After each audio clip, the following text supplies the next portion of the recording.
Good morning everyone. बच्चों, आज हम मैकियावेली के संदर्भ में मानव प्रकृति का अध्ययन करेंगे। तो जैसे कि मैंने बच्चों पहले आपको बताया कि मैकियावेली ने किस तरीके से राज्य विषयक अपने सिद्धांत दिए, और जिसमें मैंने आपको ये बताया था कि उसने राज्य के संदर्भ में राजा को यह अधिकार दिया है कि वो नैतिक और अनैतिक दोनों तरीके से अपने कार्यों को संपादित कर सकता है, क्योंकि उस समय इटली की जो स्थिति थी वो बहुत ही दुर्दशापूर्ण थी। वहाँ पर मानव बहुत ही स्वार्थी थे। तो इस तरीके से मैकियावेली ने मानव प्रकृति का जो अध्ययन किया है उस संदर्भ में हम आज चर्चा करेंगे। मैकियावेली की अध्ययन पद्धति बच्चों यथार्थवादी रही, निगमनात्मक रही, पर्यवेक्षणात्मक रही, ऐतिहासिक रही। तो मैकियावेली एक वैज्ञानिक पद्धति को लेकर चला था। तो मैकियावेली ने इसी पद्धति के आधार पर अपने सिद्धांतों को प्रतिपादित किया है। तो मानव प्रकृति की जो मैकियावेली ने व्याख्या करी उसको हम कुछ बिंदुओं के अंतर्गत समझ सकते हैं। पहला, मैकियावेली के अनुसार मनुष्य प्रारंभ से ही स्वार्थी और दानवी प्रकृति का था। उसमें नैतिकता नहीं थी, मनुष्य स्वार्थी है। तो मैकियावेली ने मनुष्य के एक पक्ष को देखा, क्योंकि उस समय इटली की दुर्दशा का कारण ही ये था कि मानव बहुत ही स्वार्थी थे। उनसे परार्थ की आशा नहीं की जा रही थी।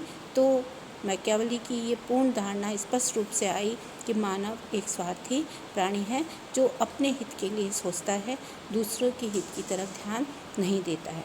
दूसरा, मानव प्रकृति में उसने बताया कि मनुष्य में दयालुता, सहिष्णुता, परोपकार, प्रेम, इन सब गुणों का अभाव है। यानी कि मनुष्य परोपकारों के प्रवृत्ति से मुक्त है, उसमें केवल स्वार्थ की प्रवृत्ति ही जागृत है। तो ऐसे मनुष्यों को नियंत्रित करने के लिए ही बच्चों मैकियावेली ने एक केंद्रीकृत शासन की बात करी है इटली में, और एक निरंकुश राजतंत्र की स्थापना की बात करी है। जबकि मैंने आपको पूर्व में भी बताया कि मैकियावेली वैसे राजतंत्र की तुलना में गणतंत्र को ज़्यादा अच्छा मानता था, लेकिन इटली के संदर्भ में उसने राजतंत्र की, निरंकुश राजतंत्र की बात करी है।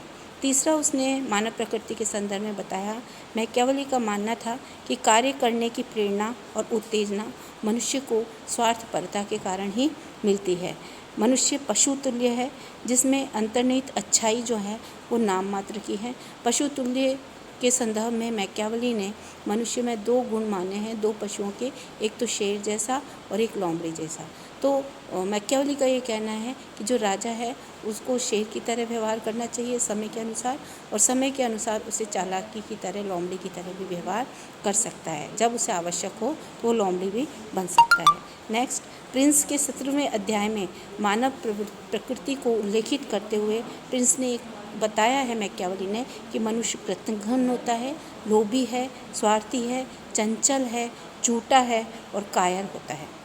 नेक्स्ट, उसने मानव प्रकृति के संदर्भ में बताया, जो कि उसने डिस्कोर्सेस, जो उसकी दूसरी बहुत अच्छी बुक है, महानतम कृति है, उसमें उसने चर्चा करी है कि व्यक्ति स्वभाव से ही ईर्ष्यालु और महत्वाकांक्षी व्यक्ति होते हैं। लोभी इस हद तक होते हैं व्यक्ति कि वो अपनी संपत्ति छोड़ना नहीं चाहते हैं। यदि संपत्ति पे कोई उनकी आँच आती है तो वो उस समय लड़ाई झगड़े में लिप्त हो जाते हैं। और ये कहावत है वहाँ पर कि एक व्यक्ति अपनी संपत्ति छोड़ने की तुलना में अपने पिता के हत्यारे को जल्दी ही माफ़ कर देता है। यानी जिसने संपत्ति छीनी है उसको माफ़ नहीं करता, लेकिन अगर पिता का मर्डर कर दिया किसी व्यक्ति ने तो उसको वो माफ़ कर देगा। यानी संपत्ति के पीछे व्यक्तियों का इतना मोह है। नेक्स्ट, हॉब्स के समान ही मैकियावेली का मानना है कि व्यक्ति एक असीमित इच्छाओं वाला व्यक्ति है, जिसकी शक्ति पिपासा की जो होड़ है वो मृत्यु के साथ ही समाप्त होती है। और ये इच्छाएं जो हैं ये अनंत होती हैं, और इनको पूरा करने के लिए व्यक्ति जो है वो निरंतर प्रयासरत रहता है और कई बार आपराधिक कृत्य भी वो कर देता है। नेक्स्ट है, प्रेम और भय दोनों वो शक्ति हैं जिससे कि राजा जनता को नियंत्रित कर सकता है। प्रेम जो है वो एक ऐसा साधन है जो कि जनता के हृदय को परिवर्तित कर सकता है। भय जिसमें दंडात्मक शक्ति है, जिस भय से राजा के आदेशों का पालन जनता करेगी। तो मैकियावेली ने पूर्व में मैंने आपको बताया कि उसने स्पष्ट किया है कि राजा को जब समय पड़े तो प्रेम से ज़्यादा भय से काम लेना चाहिए, क्योंकि भय संपूर्ण राज्य को एकता के सूत्र में बांधने वाली कड़ी है। तो ये बच्चों मानव प्रकृति के संदर्भ में जो मैकियावेली ने बताया वो सारे पॉइंट्स हो गए। इसके बाद हम देखते हैं मानव प्रकृति की आलोचना। मानव प्रकृति की आलोचना करी मैकियावेली के आलोचकों ने। पहला पॉइंट यही बताया कि मैकियावेली की मानव प्रकृति की धारणा एकांगी है। आलोचकों का ये मानना है कि मानव में अच्छाई और बुराई दोनों बराबर मात्रा में निहित होती है। इतिहास को यदि हम देखें तो हमें दिखाई देगा कि व्यक्ति जहाँ स्वार्थी है तो वहाँ उसमें परार्थ की भी भावना होती है, किंतु मैकियावेली ने अच्छाइयों की तुलना में बुराइयों को महत्व दिया है और मानव को केवल एक स्वार्थी और कृतज्ञ और परोपकार में लिप्त नहीं होने वाला प्राणी माना है। तो ये पहली उसकी आलोचना आलोचकों ने करी कि ये गलत है, जबकि दोनों गुण मानव में समान रूप से होते हैं। दूसरा, अत्यंत संकुचित और सीमित। मैकियावेली की मानव स्वभाव की अवधारणा बहुत ही संकुचित और बहुत ही सीमित है, क्योंकि मैकियावेली ने इटली की परिस्थितियों को देखा और उन्हीं परिस्थितियों में मानव प्रकृति का उसने व्याख्या करी है, और वो मानव प्रकृति की व्याख्या सब पूर्व यूरोप में लागू नहीं हो सकती, लेकिन मैकियावेली ने उसको ही एक सर्वमान्य तथ्य के रूप में स्वीकार कर लिया। तीसरा, अतार्किक और अवैज्ञानिक। मानव प्रकृति का जो विवेचन मैकियावेली ने किया है वो अतार्किक है और अवैज्ञानिक है, क्योंकि मानव स्वयं अपने हितों से भी जुड़ा हुआ है। वो एक सामाजिक राजनीतिक प्राणी है, उसमें समझ है, क्योंकि यही कारण है कि अन्य सृष्टि के जितने भी पशु हैं उनमें मानव जो है वो बुद्धि और विवेक रखता है, इसलिए इसका महत्व ज़्यादा है।